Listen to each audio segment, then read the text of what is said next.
အလောင်းခံရတယ်အပြောင်းခံရတယ်စကားနဲ့စော်ကားတယ်ဒါတွေကို English လို့အလောင်းခံရတယ်အပြောင်းခံရတယ်ဆိုရင်တော့ got roasted နဲ့သုံးလို့ရပါတယ် got roasted သူတို့အလောင်းခံရတယ်သူတို့အလောင်းခံခဲ့ရတယ် he got roasted မင်းအလောင်းခံရတယ်ဆိုရင်နေအဲ့တော့အလောင်းခံရသေးတယ်လေ you got roasted roast ရဲ့အဓိပ္ပာယ်က a joke or teasing usually funny and playful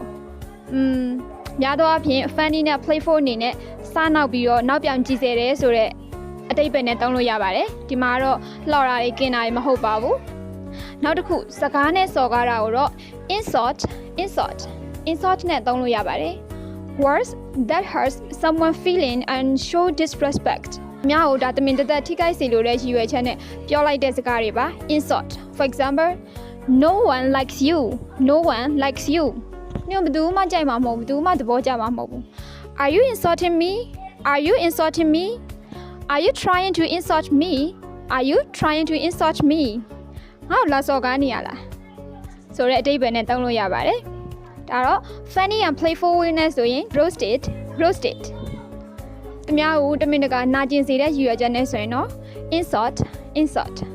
Thanks for watching. See you in the next video.